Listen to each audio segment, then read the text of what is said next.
coming up on the Lead Ministry Podcast. There's two kinds of hard.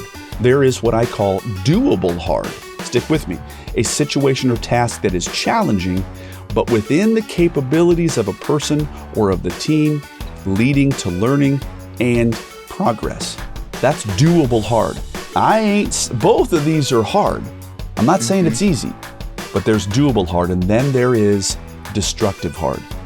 A challenge that is beyond the capabilities of an individual or the team, leading to negative consequences and a breakdown in functioning. Now your host, Josh Denhart. Hey everybody, welcome back to another episode of the Lead Ministry Podcast. We exist to help you, the ministry leader, to get organized, to stop the revolving door of volunteers, and to help you prevent ministry burnout. My name is Josh Denhart, and we're grateful that you're here.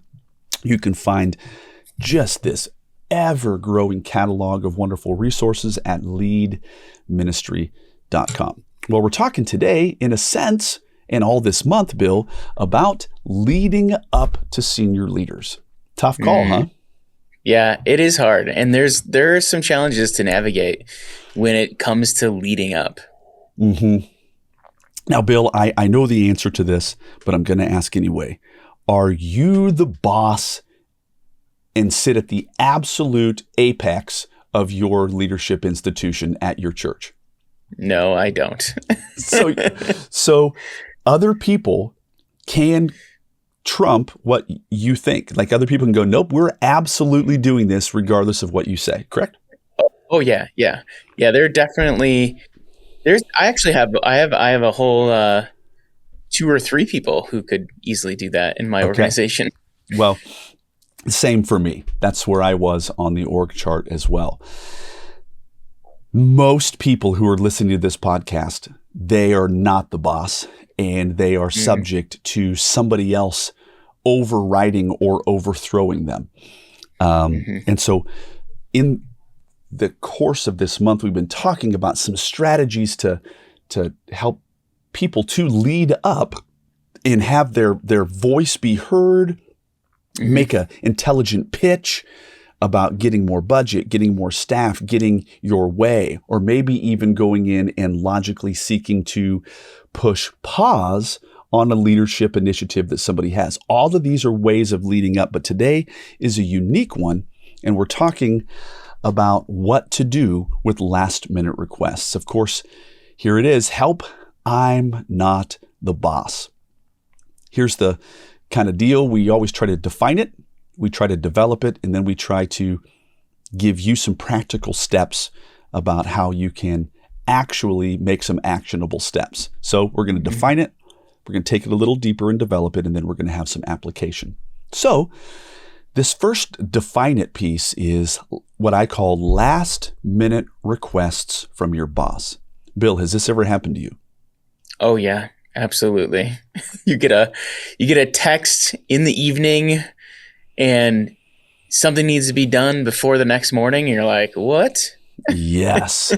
Or maybe you're brought into your boss's office and they're like, hey, in 2 weeks, we need this to happen. Or in 2 weeks, can you do this? So the question is, how do you reply to last minute requests from your supervisor? Well, you got really 2 choices. This is not like brain surgery here, Bill. You can either say, yes, I can do that, even though it's going to cost you and cost your team quite a bit. Or you can say, there's no possible way, we're not doing that. But I have to tell you, there's a third option, and that's the heart of the podcast today. I don't want us to think in terms of just yes and in terms of just no. Hey, we need this done in 2 weeks. Can you pull that off? Well, you're in that hot seat moment. We're not going to tell you what it is yet, but there is a third option, and that's really powerful. So here it is. We're going to develop this. How to walk the tightrope. Now, what is this tightrope, Bill? Your boss is asking you, can you pull this off? You and your team pull this off in 2 weeks. You're walking a tightrope.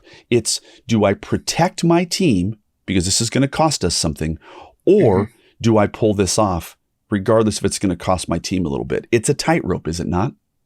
Yeah, there's definitely a balance there of, You have to hold both of those things in balance. That's right. And both of those things are, on one hand, you have your supervisor who ultimately, no matter if I bring up all of my good rationale, they can trump me and say, love it, appreciate everything that you've shared. The answer is don't care, pull it off anyway. Mm-hmm. And then on the other side, you are like defending and arguing that this may be too much for our team. And so you're walking this tightrope between these two things. Yes, you want to do what your boss says, but it's really difficult to walk into your team and go, hey, can all of you like kiss off the next 2 weeks of your life altogether? Mm-hmm. Right. Yikes. Right. Not good. So it's how to walk this tightrope to protect your team or pull it off and say yes to something that might be kind of hard. Well, let's talk first about protecting your team. Well, at the end of the day, if you're a supervisor, you need to know the state of your team. Is your team currently in a healthy place? Are they currently in an unhealthy place? If you're a good supervisor, you know the ins and outs of the lives of your teammates. You know that they're not just a widget or a lever puller at church. They have a life. They have a family. They have kids. And you know that Amy she's just maxing out in her personal life. Well, that factors in. And then you know about this other person. Do you know the state of your team? Well, that's a critical thing. That's a whole entire podcast, I think, Bill. Oh yeah, for sure. And that should enter your head when that moment comes, when you're asked to do something that is going to be crunch, is going to be something that is going to cost you extra. It's not just, can I pull this off? Ooh. Am I willing to make the sacrifice? Right. It is, what does this mean for this person who I've already redlined them for the last month doing this other thing? Yes. Yes. And so that unhealth can come because you know internally that your team has been just already maxing it out and they're redlining the engine already. And your supervisor has no idea that you and your team have been redlining on some great initiatives, and actually saying yes to your supervisor and saying, you mean, can we pull this off in the next 2 weeks? I don't want to be a guy that says no. Sure. And then you take redlining, and now you're blowing gaskets and you're blowing the engine, and somebody is now in your office in tears. And guess what? They quit. Right. And they go, this is too much for me. And then now you're really in a lurch. And so you have to guard and protect your team. What is the state of your team? Is your team currently healthy? Is your team been in a season of redlining? Are they unhealthy? Well, sometimes the answer to the supervisor who is asking if this can be pulled off in 2 weeks, sometimes the answer is no, for the long-term greater good and the protection of your team. However, sometimes we have to pull it off, and sometimes we discern that what's best to do is to take one for the team. Even though our team is a little bit stretched, I hear the vision. I see this is probably a non-negotiable from my senior leader. And so I have to choose to now pull it off, even though it's going to cost us, and take one for the team. Sometimes the answer is yes for the long-term greater good. So this is kind of like the book of Proverbs, Bill. I remember when one of my kids was like, Dad, we were reading the Proverbs together, and they're like, the Proverbs aren't like commands. And I said, not at all. The Proverbs are not commands. And they said, because this proverb is saying one thing, but this other one is saying exactly the opposite. So which one is true? And I said, great question. You now have two guideposts to help determine what would be best. It's the Proverbs aren't dictates. Thus says the Lord, absolutely do this. It's like, you know what? You ought to consider this, but you also consider this. It's figuring out what is best. Am I right? Yeah. It's wisdom literature. It's wisdom literature. It's not an epistle.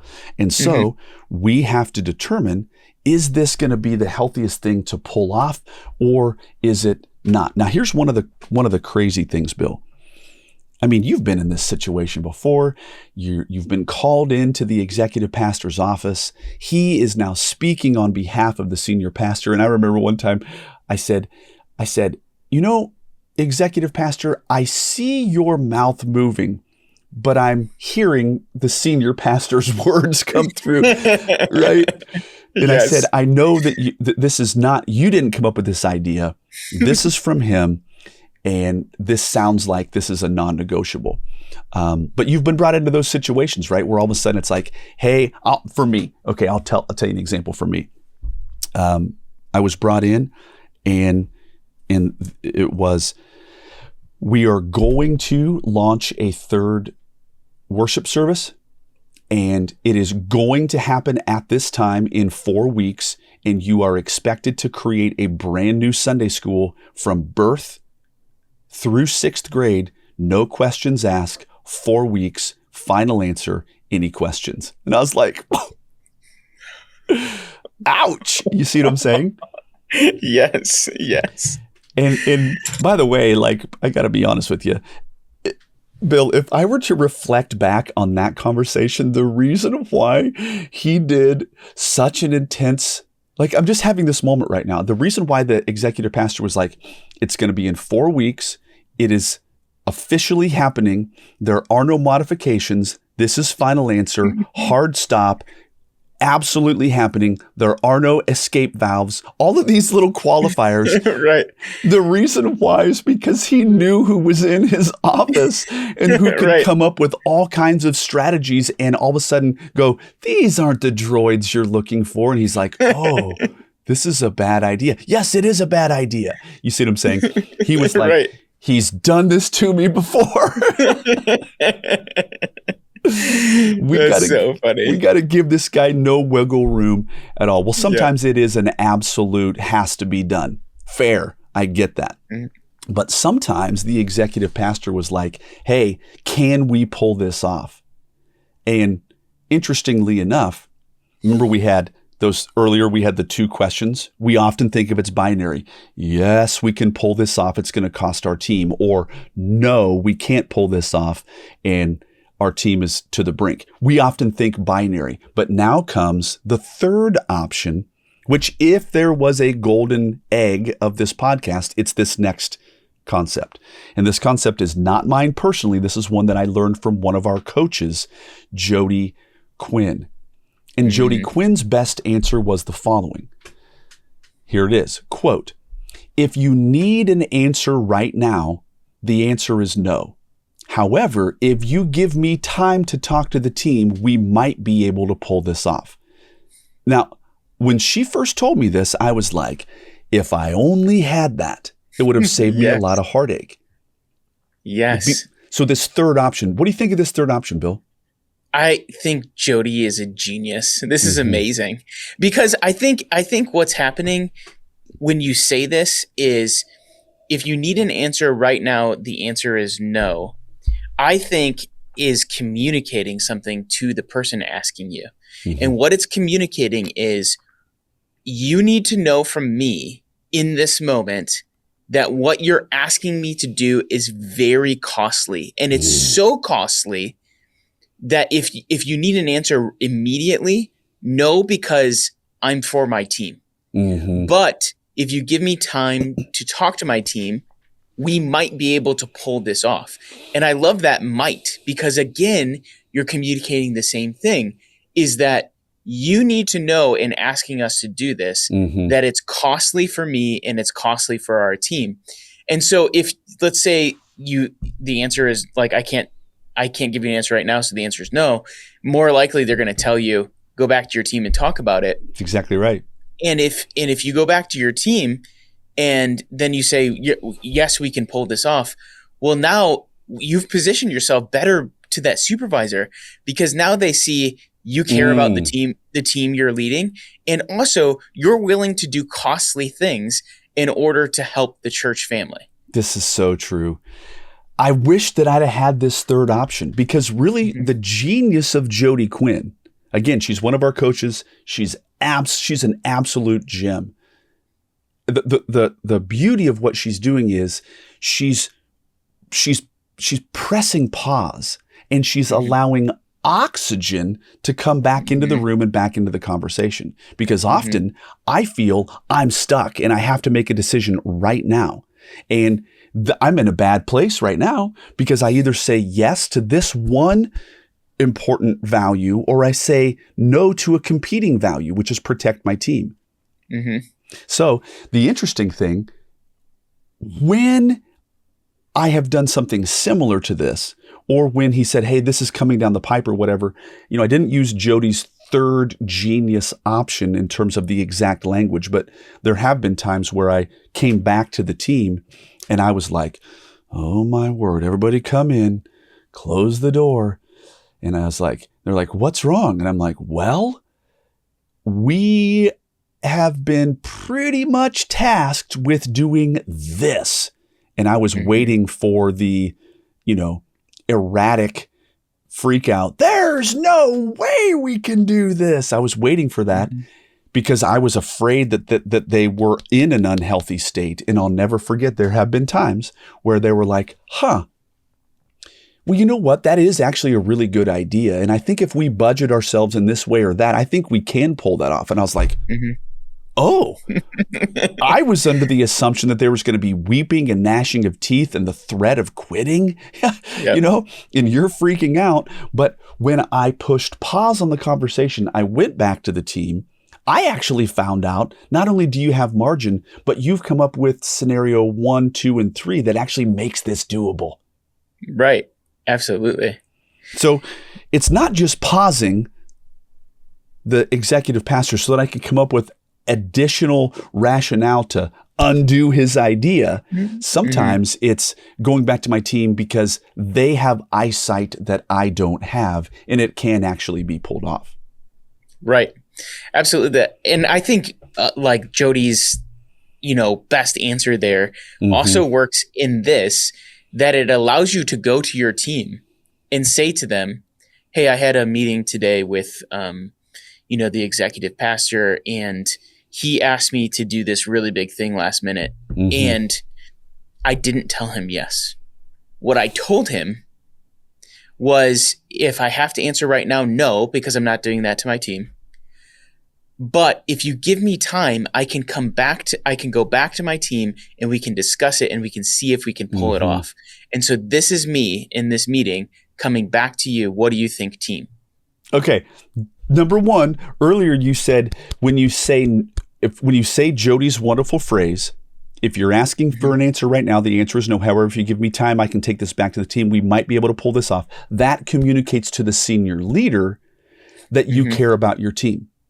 However, when you come back to your team and you say, I said to this executive pastor, if you need an answer right now, the answer is no. However, if you give me time, I'll talk to the team. We might be able to pull this off. That's communicating honor to them. Yes, absolutely. So you can win both ways. Absolutely. Go, Jody, go. I'll never forget when she told me this. I was like, Jody Quinn, that's genius. So quick plug, if you, we have 7 certified lead ministry coaches, and people all across the country bring up hard things during a coaching call, and Jody bears her wisdom, and they're like, oh my word, that's genius. Okay, let's talk quickly about 2 types of hard, because your executive pastor is asking you to do something hard. There's 2 kinds of hard. There is what I call doable hard. Stick with me. A situation or task that is challenging, but within the capabilities of a person or of the team, leading to learning and progress. That's doable hard. Both of these are hard. I'm not saying it's easy, but there's doable hard, and then there is destructive hard. A challenge that is beyond the capabilities of an individual or the team, leading to negative consequences and a breakdown in functioning. Bill, what do you think about this doable and destructive hard piece? I think it's so helpful to have categories. I think when people hear these two, they think, oh yeah, I understand that. But so often we don't have the framework in our mind to be able to actually have those two buckets. And so to have both of those really helps you to be a good discerning leader. Is this something that's going to be doable, or is this something that's going to have detrimental effects into the future? Yes. Okay. Is this doable?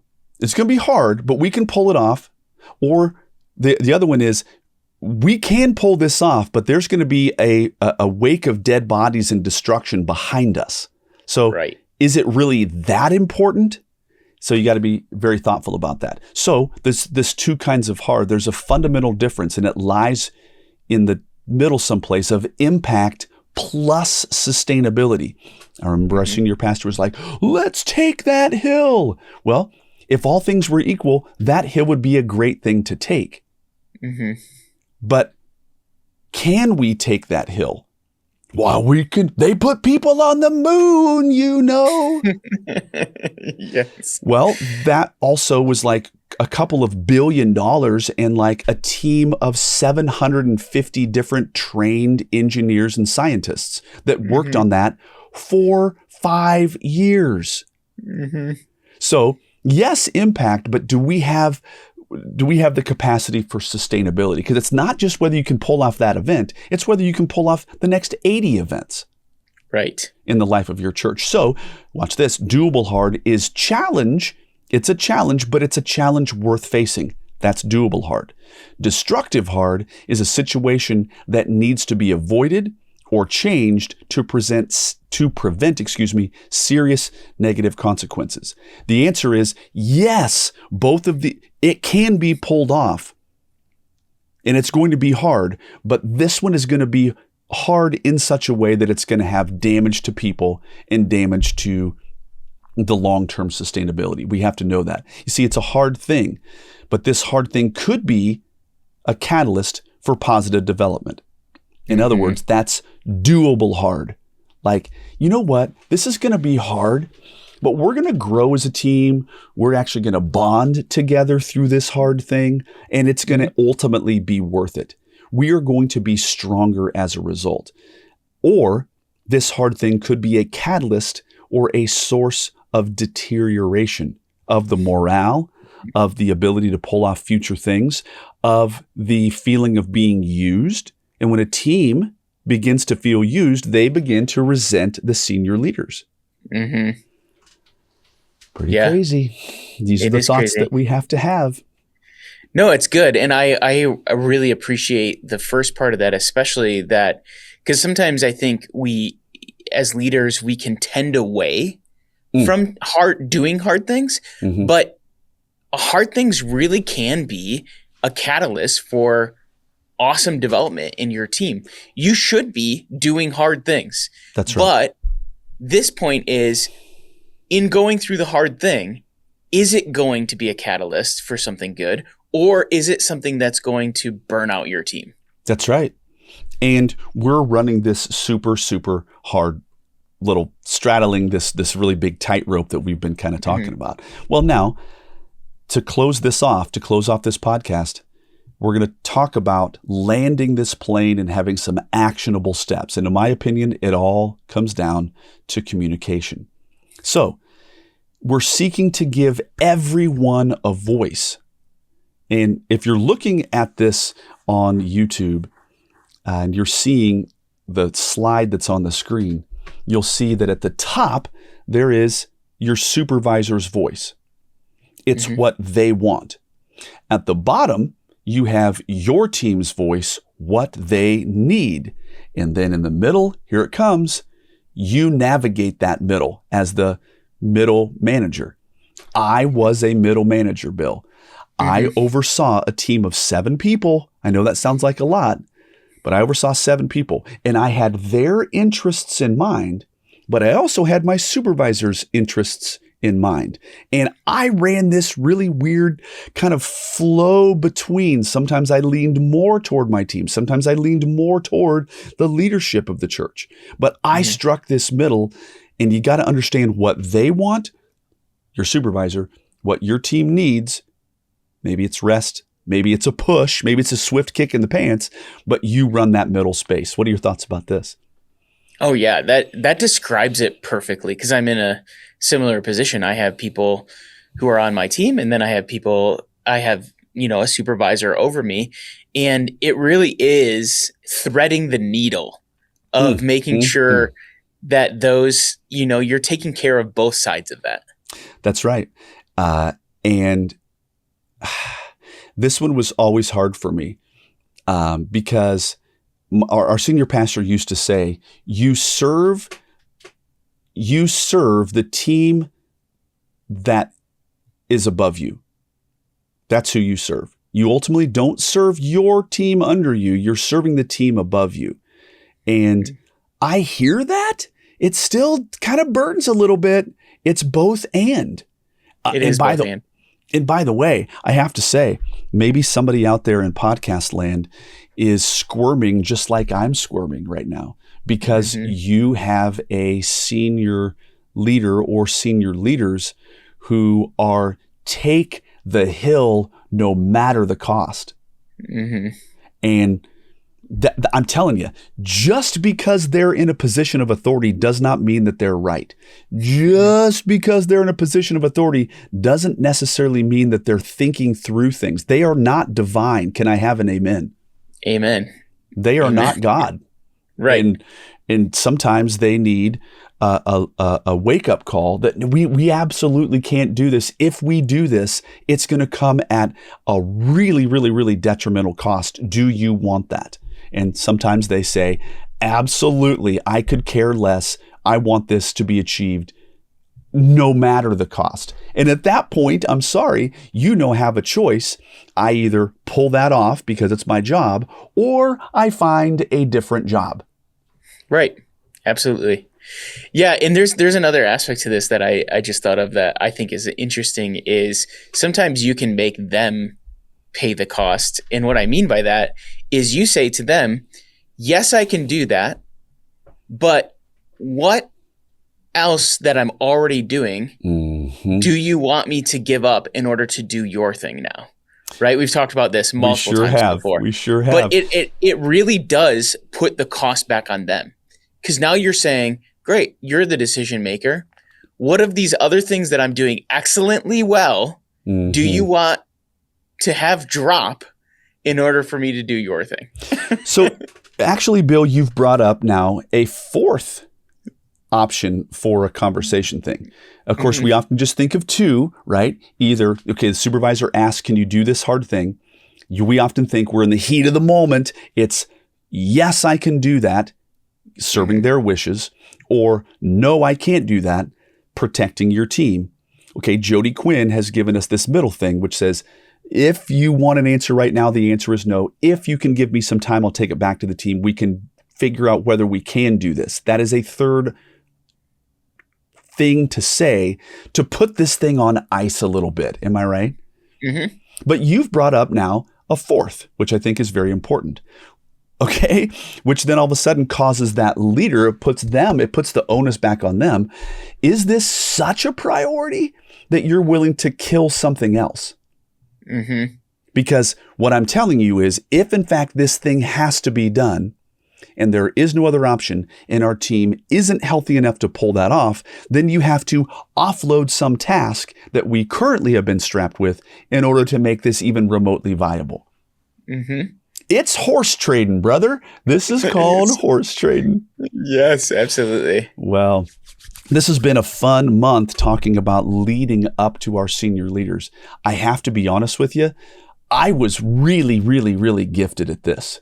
And I did do a great job of threading that needle. And I did a great job of helping pull off things for the team, but really hardcore protecting my team. And I'm going to be honest, here's a shameless plug. All of those strategies that I effectively leveraged for over a decade they have now been codified into a wonderful course that I think is highly underutilized by the lead ministry members. It's called Lead Up. We're focusing on it this entire month. It is a fantastic course that if you master those skills, you will be light years ahead of how to avoid burnout and to protect your team. Well, Bill, very, very, very grateful for you. This has been yet another episode of the Lead Ministry Podcast, and we will catch you guys on the next one. And that's a wrap for today's episode of Lead Ministry Podcast. Don't forget to subscribe and leave us a review. Make sure to follow us on Facebook and Instagram, and visit leadvolunteers.com for more episodes and resources. Thanks for listening.